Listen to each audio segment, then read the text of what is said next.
యేసుక్రీస్తు ప్రభువారు పరిచర్య చేసిన దినాల్లో బహుజన సమూహములు ఆయన వెంబడిస్తూ ఉంటే యేసు ప్రభు చుట్టూ ఉన్న ప్రజలు ఆయనను కొన్ని ప్రశ్నలు కూడా వేస్తూ ఉండేవారండి. కొంతమంది ప్రశ్నలు వేసి యేసు ప్రభును ఇరికిద్దామని ప్రయత్నం కొంతమంది చేస్తుండేవారు. ఫర్ ఎగ్జాంపుల్ పరిసయ్యులు, శాస్త్రులు ప్రశ్నలు అడిగి ఆయన ఇరికించాలని, ఆయన నిందించాలని, ఆయన గురించి అవమానకరంగా మాట్లాడాలని ప్రయత్నం. అయితే కొంతమంది క్యూరియాసిటీతో కొన్ని విషయాలు తెలుసుకోవాలి అనే ఆసక్తితో ప్రశ్నలు వేసిన వారు ఉన్నారు. యేసు ప్రభు చుట్టూ ఉన్న జన సమూహంలో మిక్స్డ్ క్రౌడ్, కొంతమంది యథార్థంగా యేసు ప్రభును ప్రేమించి ఆయన గురించి తెలుసుకోవాలని, ఆయన చెప్పే మాటలు వినాలని ఆసక్తితో వచ్చేవారు కొందరైతే. మరికొంతమంది తమకున్న వ్యాధులను బట్టి, బలహీన పరిస్థితులను బట్టి ఆయన చేసే అద్భుతాన్ని పొందుకోవాలని కొందరు ఆయన వెంబడిస్తే, మరికొంతమంది ఆయనలో తప్పులు పట్టుకోవాలని, ఆయన మీద దోషారోపణ చేయాలని ఆయన వెంబడించేవారు ఉండేవారు. యేసు ప్రభువు ఆయన బహిరంగ పరిచర్య చేస్తున్న దినాల్లో ఆయన దగ్గరకు వచ్చి ఒక వ్యక్తి ఒక ప్రశ్న అడిగాడు. ఏం ప్రశ్న అడిగాడో, యేసు ప్రభు ఏం సమాధానం ఇచ్చాడో దేవుని వాక్యంలో ఒకసారి గమనిద్దాం. మత్తయి సువార్త 19వ అధ్యాయము 16వ వచనం నుండి మనం చూసినట్లయితే, gospel of Matthew chapter 19, let's read from verse 16. ఇదిగో ఒకడు ఆయన యొద్దకు వచ్చి, బోధకుడా, నిత్య జీవము పొందుటకు నేను ఏ మంచి కార్యము చేయవలెనని ఆయనను అడిగెను. ఒక వ్యక్తి వచ్చాడు యేసు ప్రభు వద్దకు. రావడం చాలా మంచి విషయం కదండి. ఎందుకంటే దేవుని వాక్యం సెలవిస్తుంది, నా యొద్దకు వచ్చి వారిని నేను ఎంత మాత్రమును త్రోసివేయనని. దేవుని దగ్గరకు రావడం it's a very good move. చాలా మంచి అడుగు వేసినట్లు. దేవుని వద్దకు రావడానికి నువ్వు వేసే ప్రతి అడుగు కూడా దేవుడు చాలా మెచ్చుతాడు, దేవుడు చాలా ఆనందిస్తాడు. ఈ వ్యక్తి యేసు ప్రభు వద్దకు రావడమే కాదు, కానీ he came with a question. అది కూడా పిచ్చి ప్రశ్న కాదండి. కొంతమంది అర్థం పర్థం లేని ప్రశ్నలు వేస్తూ ఉంటారు. కొంతమంది కొన్ని ఇంటర్వ్యూస్ మనం చూస్తూ ఉంటే ఆ ఇంటర్వ్యూవర్ ఎవరినైతే ఇంటర్వ్యూ చేస్తుంటారో వాళ్ళని విసిగించే ప్రశ్నలు, వారిని ఇబ్బంది పెట్టే ప్రశ్నలు, చికాకు పెట్టే ప్రశ్నలు కొన్ని వేస్తూ ఉంటారు కొంతమంది. అలాంటి మరి ఇంటర్వ్యూ చేసే వాళ్ళు కొంతమంది ప్యానెల్లో ఉంటూ ఉంటారు కొన్ని సందర్భాల్లో. ఈ వ్యక్తి చాలా మంచి ప్రశ్న అడిగాడండి. He asked Jesus a very good question. తన జీవితానికి అవసరమైన ప్రశ్న అడిగాడు. ఇప్పుడు ప్రపంచంలో అన్నిటి గురించి ఎన్ని ప్రశ్నలు అడిగినా నీ జీవితాన్ని బాగు చేసుకోవడానికి, నీ జీవితాన్ని ఆశీర్వాద పదంలో నడిపించుకోవడానికి కావలసిన మాటలు నువ్వు అడగకపోతే ఉపయోగం లేదు కదా. ఈ వ్యక్తి చాలా జ్ఞానం కలిగిన వాడు, చాలా మంచి ఆలోచనలు కలిగిన వాడు అని కూడా చెప్పుకోవాలి. ఎందుకంటే బోధకుని దగ్గరకు వచ్చి, Jesus is the teacher of all teachers, బోధకులందరికీ పరమ బోధకుడు ఆయన. రబ్బీ అని వారు పిలుస్తూ ఉండేవారు. రాబాయ్ ఇంగ్లీష్లో అంటే అర్థము టీచర్, బోధకుడా. నువ్వు బోధిస్తావు, నువ్వు ఎప్పుడు నీ మాటలలో చాలా శ్రేష్టమైన భావాలు, చాలా శ్రేష్టమైన విషయాలు, ఏ బోధకుని దగ్గర దొరకని అద్భుతమైన మాటలు నీ దగ్గర మాకు లభ్యమవుతున్నాయని యేసు ప్రభువును బహుజన సమూహములు వెంబడిస్తుంటే ఈ వ్యక్తి పర్సనల్గా వచ్చి యేసు ప్రభును ఒక ఇంటర్వ్యూ చేస్తున్నాడు. ఆ ఇంటర్వ్యూలో అడుగుతున్న ప్రశ్న ఏంటంటే, నిత్య జీవము పొందుటకు నేను ఏ మంచి కార్యము చేయవాలి? నిత్య జీవం పొందాలని ఆశిస్తున్నాను. I want eternal life. చూడండి ఎంత మంచి ఆలోచన. ఈ జీవితం గురించి ఆలోచిద్దాంలే అని కొంతమంది అనుకుంటుంటారు. కానీ కొంతమంది నిత్య జీవాన్ని గురించి ముందుగానే ఆలోచన చేస్తారు. వాళ్ళు చాలా ధన్యులు, వారు చాలా భాగ్యవంతులు, వారు చాలా తెలివైన వారు కూడా. ఒకసారి అట్ట ఐన్స్టీన్ ఒక ట్రైన్ ఎక్కాడంట. ట్రైన్ ఎక్కితే టీసీ వచ్చాడంట. టీసీ వచ్చిన తర్వాత ఐన్స్టీన్ని టికెట్ అడిగాడంట. టికెట్ అడిగితే ఐన్స్టీన్ టికెట్ వెతుక్కుంటున్నాడంట. ఎందుకంటే ఆయనకి చాలా జ్ఞానం ఎక్కువ కదా. ఆయన వెళ్తున్న పరిస్థితులు, ఆయన మనసులో వెళ్ళే ఆలోచనలు రకరకాలుగా ఉంటాయి. కొంతసేపటి తర్వాత ఐన్స్టీన్ అన్నాడంట, I'm not sure where I'm going. Train అయితే ఎక్కాను కానీ నేను ఎక్కడికి వెళ్తున్నానో నాకే సరిగ్గా తెలీదు. ట్రైన్ ఎక్కాను, ప్రయాణం చేయాలనుకున్నాను, ఎక్కినప్పుడు ఏదో ఆలోచనలో ఎక్కాడు, బట్ మరో ఆలోచనలోకి వెళ్ళిపోయాడు. He doesn't know where he is going. ఆయన ఎక్కడికి వెళ్తున్నాడో ఆయనకే తెలీదు. ఈ రోజుల్లో చాలామంది వారి జీవితంలో అలాగే బ్రతుకుతున్నారు. ఎక్కడికి ప్రయాణం చేస్తున్నావు తెలీదు. జీవితంలో నీ గమ్యం ఏంటి? I do not know. What is life after death? Where are you going after you die? తెలీదు, ఏమీ తెలీదు. ఈ లోకం గురించి ఆలోచిస్తున్నాను, ఈ రోజు కోసం ఆలోచిస్తాను, రేపు వస్తే రేపు గురించి ఆలోచిద్దాము అని కొంతమంది అలా తమ జీవితాన్ని నెట్టుకు వెళ్ళేవారు చాలామంది కనబడుతూ ఉంటారు. ఈ వ్యక్తి మాత్రం చాలా మంచి ప్రశ్న అడిగాడు. నేను నిత్య జీవాన్ని పొందాలంటే ఏ మంచి కార్యము చేయవలెను? A good question to a good teacher. చక్కని సమాధానం చెప్పగలిగిన సరి అయిన వ్యక్తి వద్దకు సరి అయిన ప్రశ్నతో ఈ వ్యక్తి వచ్చాడు. వచ్చిన తర్వాత యేసుక్రీస్తు ప్రభువారు చెప్పిన మాట ఏంటంటే 20వ వచనం, అందుకు ఆ యవ్వనుడు, యేసు ప్రభు చాలా మాటలు చెప్పారు 17వ వచనం నుండి. అందుకు ఆయన, మంచి కార్యమును గూర్చి నన్ను ఎందుకు అడుగుచున్నావు? మంచివాడొక్కడే, నీవు జీవంలో ప్రవేశింపగోరిన ఎడల ఆజ్ఞలను గైకొనుమని చెప్పెను. అతడు ఏ ఆజ్ఞలని ఆయనను అడుగగా, యేసు నరహత్య చేయవద్దు, వ్యభిచరింపవద్దు, దొంగిలవద్దు, అబద్ధ సాక్ష్యం పలుకవద్దు, తల్లిదండ్రులు సన్మానింపుము, నిన్ను వలె నీ పొరుగువాన్ని ప్రేమింపవలన అనునవియే అని చెప్పెను. అందుకు ఆ యవ్వనుడు 20వ వచనం, ఇవన్నీ అనుసరించుచూనే ఉన్నాను, ఇకను నాకు కొదువ ఏమని ఆయనను అడిగెను. యేసు ప్రభు చెప్పిన లిస్ట్ అంతా ఫాలో అవుతున్నాడంట. I'm up to the mark, అన్ని విషయాల్లో నేను కరెక్ట్గా ఉన్నాను, ఒక సమగ్రమైన జీవనాన్ని నేను గడుపుతున్నాను, చాలా బాగుంది నా లైఫ్, ఇంకా నేను ఏమైనా చేయాలా? Is there anything lacking? నిజంగా యేసయ్య దగ్గరకు వచ్చినప్పుడు మనం అడగాల్సిన ప్రశ్న అదే, ప్రభువా నువ్వు చెప్తున్నవి నేను చేయడానికి ఐఎమ్ ట్రయింగ్ మై బెస్ట్, అయితే నేను ఇంకెక్కడ కొదవ పడుతున్నాను, ఇంకెక్కడ కొరత కలిగి ఉన్నాను, ఇంకెక్కడ తక్కువ పడుతున్నాను? మెనీ టెకేలు పార్సీన్ అని దేవుని చేతితో మరి ఒక రాత, గాడ్స్ హ్యాండ్ రైటింగ్ రాజు చూశాడు, బెల్షజరు రాజు చూశాడు. దానియేలు గ్రంథంలో ఆ మాట మనం చూస్తాం, మెనీ టెకేలు పార్సిన్. దేవుడు చేతితో రాసిన సందర్భాలు చాలా కొద్ది సందర్భాలండి బైబిల్లో. పాత నిబంధన గ్రంథంలో 10 ఆజ్ఞలు దేవుడు తానే చెక్కిచ్చాడు. He wrote them, he inscribe them on stone tablets. రాతి పలకల మీద దేవుడే రాశాడు. దేవుని హ్యాండ్ రైటింగ్ ఎంత అద్భుతంగా ఉంటుందో. అయితే పాత నిబంధన గ్రంథంలో 10 ఆజ్ఞలు దేవుడు తన వ్రేలితో, చేతి వ్రేలితో రాస్తే, మెనే టెకేలు పార్సీన్ అని కూడా ఒక చేతి వేలు ఆ మాటలు వ్రాసినట్లుగా బెల్షజర్ రాజు చూసినప్పుడు ఆ మాటలకు అర్థం ఏంటంటే, దేవుని త్రాచులో నీవు తూయబడ్డావు, నువ్వు తక్కువ పడ్డావు. దేవుడు తూశాడు, నీ జీవితాన్ని తూచాడు, నీ క్రియలు, నీ బ్రతుకు, నీ ప్రవర్తన ఎలా ఉందో దేవుడు అన్నిటిని తూచినప్పుడు నువ్వు తక్కువ పడ్డావు అనే మాట ఆ మెనీ టెకేలు పార్సీన్ అనే మాటకు అర్థం. ఈ వ్యక్తి కూడా అడుగుతున్నాడు, ఆజ్ఞలన్నీ నేను పాటిస్తున్నాను, నరహత్య చేయట్లేదు, వ్యభిచరించట్లేదు, దొంగిలట్లేదు, I think I'm up to the mark, అన్ని విషయాల్లో నేను బాగానే ఉన్నాను అనుకుంటున్నాను, ఇంకా నేను ఏమైనా చేయాలా అంటే యేసు ప్రభు చెప్పిన జవాబు చూడండి 21వ వచనం. అందుకు యేసు, నీవు పరిపూర్ణుడ వగుటకు కోరిన ఎడల పోయి నీ ఆస్తిని అమ్మి బీదలకిమ్ము, అప్పుడు పరలోకమందు నీకు ధనము కలుగును, నీవు వచ్చి నన్ను వెంబడించమని అతనితో చెప్పెను. అయితే ఆ యవ్వనుడు మిగుల ఆస్తి గలవాడు గనుక ఆ మాట విని వ్యసన పడుచు వెళ్ళిపోయాను. He went away sorrowful. క్యూరియాసిటీతో వచ్చాడు, యాంగ్జైటీతో వచ్చాడు, ఇంట్రెస్ట్తో వచ్చాడు, నిజంగా ఫాలో అవుదామనే వచ్చాడు. అన్నీ అప్పటికి ఆజ్ఞలన్నీ ఫాలో అయిపోతున్నాడు. ఇంకేం చేయాలని కూడా అడిగాడు. యేసుప్రభు ఎప్పుడైతే నీ ఆస్తిని అమ్మి నువ్వు బీదలకు ఇమ్ము అనే మాట చెప్పారో డిసప్పాయింట్ అయిపోయాడు, బాధపడిపోయాడు. ఎందుకంటే అతను మిగుల ఆస్తి గలవాడు అనే మాట వాక్యంలో మనం గమనిస్తున్నాం. He was a young man and he also was a rich man. యవనస్తుడు, చాలా డబ్బులు ఉన్నాయి. చూడండి, ఈ రెండు చాలా డెడ్లీ కాంబినేషన్ కదండి. యవన కాలంలో ఉండి బోల్డ్ అంత డబ్బు ఉంటే ఇంకా ఆ వ్యక్తి జీవితంలో ఒక గుర్రం, కళ్ళం లేని గుర్రం టైప్ అనమాట అతని జీవితం. చేతి నిండా డబ్బుండి యవన కాలంలో ఉండి బలం ఉంటే ఇంకా వ్యక్తి తన జీవితాన్ని ఎలా అయినా అనుభవించవచ్చు, అతనికి ఇంకా లిమిట్స్ లేవని చెప్పచ్చేమో.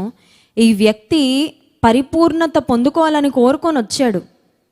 He came with a good interest, he came with a good question, he came to the good teacher. మంచి ఆసక్తితో వచ్చాడు, మంచి బోధకుని దగ్గరకు వచ్చాడు, మంచి ప్రశ్నను అడిగాడు. ఆ తర్వాత తను అడిగిన ప్రశ్నలు కూడా చాలా మంచిగా అడిగాడు. అక్కడ వరకు బాగానే ఉంది, కానీ ఇంప్లిమెంటేషన్కి వచ్చేసరికి మాత్రం ఇంప్లిమెంట్ చేయలేకపోయాడండి. ఎందుకు అని ఆలోచన చేస్తే తన ధనాన్ని దేవుని కంటే ఎక్కువగా ఆ యవ్వనస్తుడు ప్రేమించాడు. He loved his money more than how much he loved God. నిత్య జీవం పొందాలనుకుంటున్నానని వచ్చినోడు వెనక్కి వెళ్ళిపోయాడు. అంటే నిత్య జీవాన్ని ఒక మాటలో చెప్పాలంటే మిస్ అయిపోయినట్లుగా అతని జీవితం అయిపోయింది. ఈ రాత్రికాల సమయంలో ఒక ప్రశ్న వేసుకోవాలి మనం. అదేంటంటే, నిత్య జీవానికి నేను వారసుడను అవుతానా అవ్వనా? Can I inherit eternal life? నీకు ఆ కాన్ఫిడెన్స్ ఉందా? నీకు ఆ నమ్మకం ఉందా? నా జీవితంలో నేను ఖచ్చితంగా చెప్పగలను, నిత్య జీవానికి నేను వారసురాల్ని. I have inherited eternal life. God has given me eternal life by believing in Jesus Christ. యేసుక్రీస్తు ప్రభు యందు విశ్వాసం ఉంచుట ద్వారా నేను నిత్య జీవాన్ని పొందుకున్నాను. నిత్య జీవానికి వారసురాల్ని. I am an heir of eternal life. తల్లిదండ్రులు కొన్నిసార్లు వీలునామా రాసి పిల్లలకు పిలిచి చూపిస్తారు. ఇదిగో మేము దాటిపోయిన తర్వాత పెద్దోడికి ఇది, చిన్నోడికి ఇది, మూడోవాడికి ఇది, అది ఇది అని తల్లిదండ్రులు వారి ఆస్తిపాస్తులు పంపకాలు అవన్నీ కొన్నిసార్లు చూపించి వారి క్లారిటీ ఇస్తూ ఉంటారు. ఎందుకంటే వారు పోయాక మళ్ళీ కుటుంబంలో కలహాలు రాకూడదని. అయితే దేవుడు కూడా మనకు ఆల్రెడీ రాసి పెట్టాడండి. ఏమని తెలుసా? నిత్య జీవం ఇంకా మనం పొందుకోలేదు. We are yet to inherit it. But దేవుడు ఆల్రెడీ మనకు వాగ్దానం చేసి పెట్టేశాడు. హల్లెలూయా. మనం ఒక దినం ఈ లోక ప్రయాణం ముగించుకున్న తరువాత నిత్య జీవాన్ని మనం స్వతంత్రించుకోబోతున్నాం. Hallelujah. And there is no doubt, absolutely. నీ దేవుడైన యెహోవాను నీ పూర్ణ హృదయముతో నువ్వు ప్రేమిస్తే, నీ దేవుడైన యెహోవా చెప్పిన ఆజ్ఞలను గైకుంటే, ప్రతిదినము ఆయనలో ఎదుగుతూ ఆయనతో నడిచే అనుభవాన్ని నువ్వు కలిగి ఉంటే, ఈ యవనస్తుడిలాగా డిసప్పాయింట్ అవ్వాల్సిన అవసరం లేదు. బాధపడుతూ తిరిగి వెళ్ళిపోవాల్సిన అవసరం అంతకంటే లేదు. ఎందుకంటే నా వద్దకు వచ్చి వారిని నేను ఎంత మాత్రమో త్రోసివేయను. ఇక్కడ చెప్పాలంటే నిత్య జీవాన్ని యవనస్తుడు కాలదన్నుకున్నాడా, లేకపోతే దేవుడు నిత్య జీవం నీకు ఇవ్వనని రిజెక్ట్ చేశాడా? చెప్పండి. దేవుడు నువ్వు నిత్య జీవం పొందడానికి అర్హుడవు కాదని దేవుడు పంపించేయలేదండి. ఈ యవనస్తుడు వచ్చి నిత్య జీవం పొందాలని ఆశ అయితే ఉంది, కానీ ఆస్తిని అమ్మి బీదలకు ఇవ్వడానికి మాత్రం నాకు మనసు లేదని నిత్య జీవాన్ని తానే కాలదన్నుకొని వెళ్ళిపోయాడు. ఈ రోజుల్లో చాలామంది యేసుప్రభు దగ్గరకు వస్తున్నారు. వచ్చిన తర్వాత లోక భోగాలను, లోక సౌఖ్యాలను విడిచిపెట్టలేక తాము ఏ పాపాలకు అలవాటు పడిపోయారో, ఏ పాత జీవితానికి అలవాటు పడిపోయారో దాన్ని విడిచిపెట్టి బ్రతకలేక మళ్ళీ లోకంలోకి వెళ్ళిపోతున్నారు. అంటే that doesn't mean god he's rejected you, but you are rejecting god. దేవుడు నిన్ను త్రోసివేశాడని కాదు, నువ్వే దేవుని త్రోసేసి ప్రక్కన పెట్టేసి దేవునికి నీ వీపు చూపించి వెళ్ళిపోతున్నావు అన్నమాట. ఈ రాత్రికాల సమయంలో మనల్ని మనం ఒక ప్రశ్న వేసుకోవాలి. అదేంటంటే, ఒకడు సర్వలోకమును సంపాదించి తన ప్రాణమును పోగొట్టుకుంటే తనకేం ప్రయోజనం? What does it profit a man if he gains the whole world and loses his own soul? నీ ఆత్మరక్షణ నీకు ముఖ్యం. నిత్య జీవం ముఖ్యం. నిత్య జీవం ముఖ్యం. లైఫ్ ఇన్సూరెన్స్ కార్పొరేషన్ వాళ్ళు బహుశా కుటుంబ యజమానుడు దాటిపోతే ఇంత డబ్బులు కుటుంబానికి ఇస్తాము అని అంటారేమో, కానీ దేవుడు వాగ్దానం చేస్తుంది లైఫ్ ఇన్సూరెన్స్ కాదండి. దేవుడు వాగ్దానం చేస్తుంది లైఫ్ ఇటర్నల్. హల్లెలూయా. ఇటర్నల్ లైఫ్, నిత్య జీవం. నిత్య జీవం. నిత్యము ఆయన సన్నిధిలో ఉండి నిత్యము యుగయుగాలు ఆయన సన్నిధిలో ఆనందించే ఆ గొప్ప భాగ్యం. ఈ రాత్రికాల సమయంలో ఆ యవనస్తునిలాగా నిత్య జీవం అవసరం లేదులేండి, ఈ లోకంలో ఉన్నప్పుడు నాకు కావలసినవన్నీ నాకు కావాలని తిరిగి వెళ్ళిపోతావా? లేక నిత్య జీవాన్ని కోరుకొని రక్షణను పొందుకొని దేవునికి నీ జీవితాన్ని సమర్పించుకుంటావా? నీవే ఒక తీర్మానం తీసుకో. యవనస్తుని వలె దేవునికి మన వీపు చూపించి తిరిగి వెళ్లకుండా నిత్య జీవాన్ని మనందరం స్వతంత్రించుకోవడానికి దేవుడు మనకు సహాయం చేయనుగాక. ఆమేన్. కళ్ళు మూసుకోండి, ప్రార్థన చేసుకుందాం. పరిశుద్ధ ప్రేమ కలిగిన తండ్రి, నీకు స్తోత్రాలు. యవనస్తుడు మంచి ప్రశ్నతో నీ దగ్గరకు వచ్చాడు, కానీ తను ఆశించింది పొందుకోలేక తిరిగి వెళ్ళిపోయాడు ప్రభా. కారణం లోక సంబంధమైన విషయాలతో తనకున్న ఆ కనెక్షన్, ఆ ఇంటిమసీ. నీ వాక్యం ద్వారా మేము హెచ్చరించబడుతున్నాం ప్రభా. లోకమునైనను లోకంలో ఉన్న వాటినైనను ప్రేమింపకుడి. ఒకవేళ లోకాన్ని ప్రేమిస్తే తండ్రి ప్రేమ మాలో నిలిచుండదని నీ వాక్యంలో ఉంది. నిన్ను మాత్రమే పూర్ణ హృదయంతో మేము ప్రేమించి నీవిచ్చే ప్రతి శ్రేష్టమైన ఆశీర్వాదము, నిత్య జీవము మేము స్వతంత్రించుకోవడానికి సహాయం చేయండి. విన్న వాక్యం మా హృదయాల కార్యం చేయనట్లు కృప చూపండి. యేసునామమున ప్రార్థిస్తున్నాం తండ్రి, ఆమేన్. దేవుని స్తుతించి ఆరాధించుకుందాం. అందరు సిద్ధంగా ఉన్నారని నమ్ముతున్నాను. దేవుని స్తుతించి ఆరాధించడానికి ఓ హల్లెలూయా, ఓ హల్లెలూయా నీ స్తోత్రాలాపన చేస్తానని పాట పాడుతూ దేవుని మహింపరుద్దాం. గృహాల్లో ఉన్నవారు కూడా అందరూ చప్పట్లు కొడుతూ దేవుని స్తుతిద్దామండి, ఉత్సాహంగా, ఉజ్జీవంగా.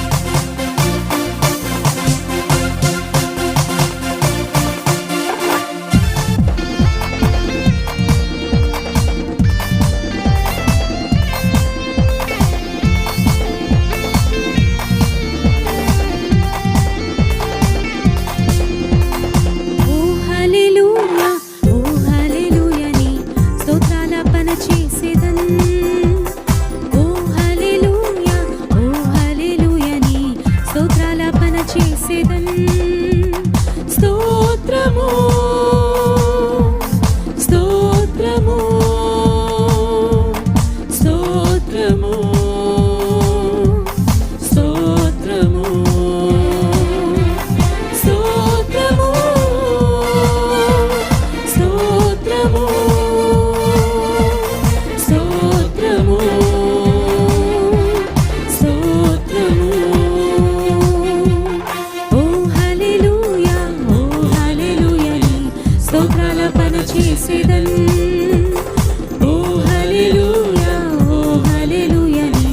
స్తోత్రాలాపన చేసేదన్.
స్తోత్రాలాపన చేసేదన్.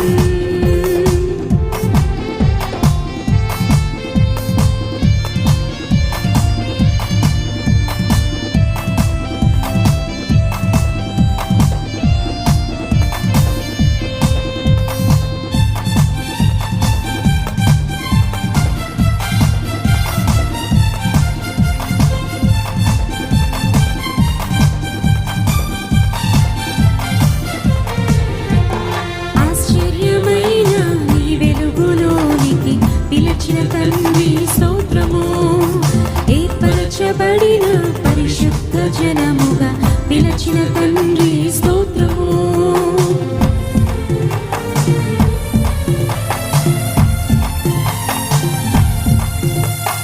ఆశ్చర్యమైన నీ వెలుగులోనికి పిలచిన తండ్రి స్తోత్రము, ఏర్పరచబడిన పరిశుద్ధ జనముగా పిలిచిన తండ్రి స్తోత్రము. స్తోత్రము స్తోత్రము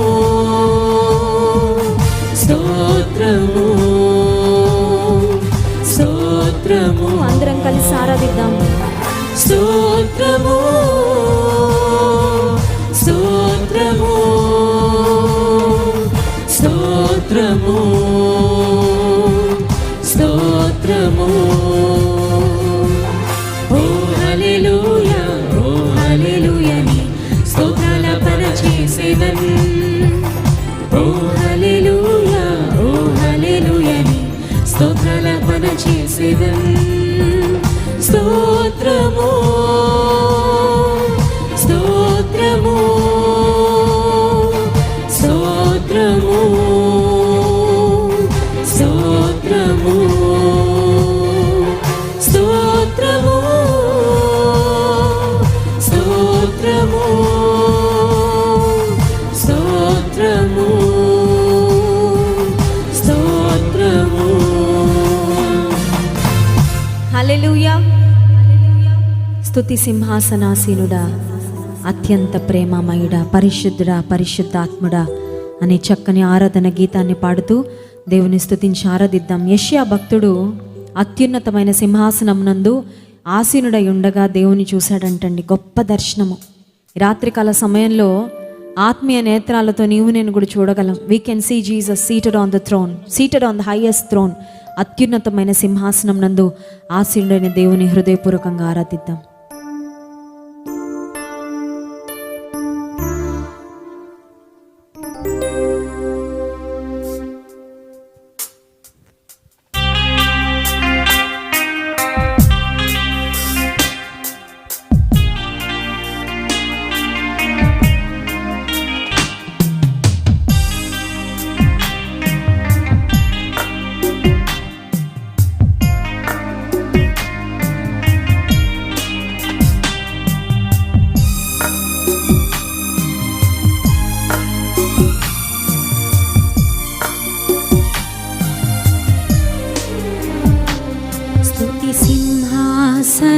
సింహాసనాసీనుడా,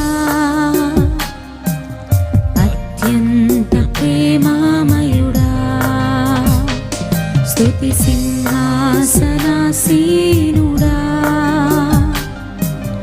అత్యంత ప్రేమామయుడా,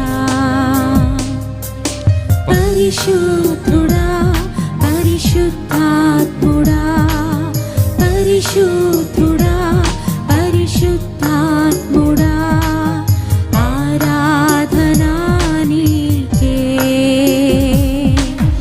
ఆరాధనా నీకే, ఆరాధనా నీకే, ఆరాధనా నీకే, ఆరాధనా నీకే,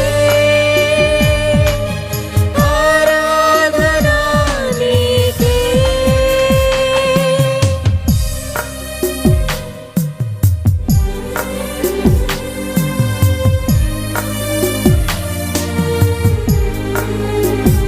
ఆశ్చర్యకరుడు, ఆలోచనకర్త, బలవంతుడైన దేవుడు, నిత్యుడగు తండ్రి, శ్రేష్టమైన మా యేసయ్యా నీకు స్తోత్రాలయ్యా.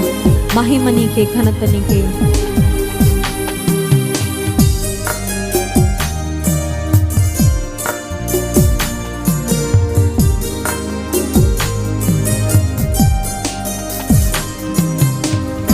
ఆశ్చర్యకరుడా, ఆలోచనకర్త, బలవంతుడగు దేవా, నిత్యుడవగు తండ్రి,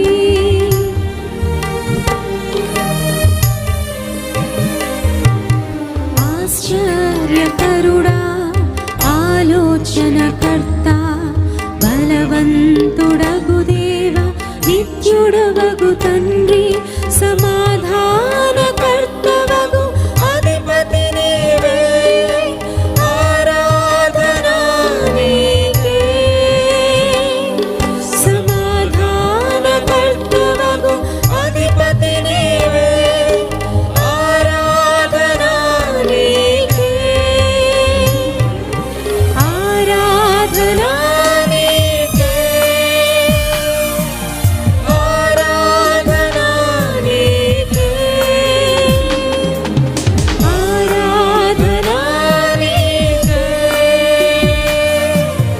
ఆరాధనా నీకే,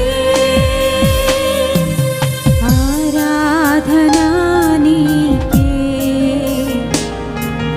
ఆరాధనా నీకే.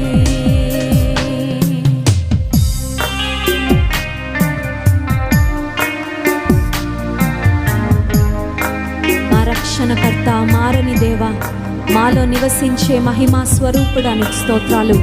మా ఆరాధన నీకేనయ్యా, స్వీకరించు మా ఆరాధన.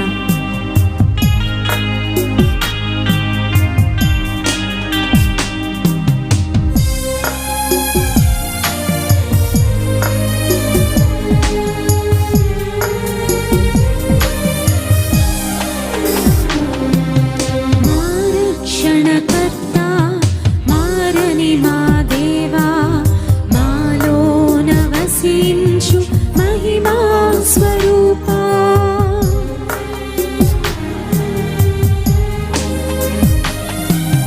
మా రక్షణకర్త, మారని మా దేవా, మాలో నవసించు మహిమా స్వరూపా, మహిమా ఘనత ప్రభావము నీకే,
పరిశుద్ధుడా పరిశుద్ధాత్ముడా పరిశుద్ధుడా పరిశుద్ధాత్ముడా ఆరాధనా నీకే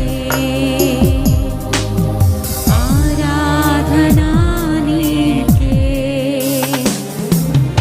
ఆరాధనా నీకే ఆరాధనా నీకే ప్రతి ఒక్కరు స్వరం ఎత్తి స్తుతిద్దాం. ఆరాధనా నీకే ఆరాధనా నీకే ఆరాధనా నీకే ఆరాధనా నీకే ఆరాధనా నీకే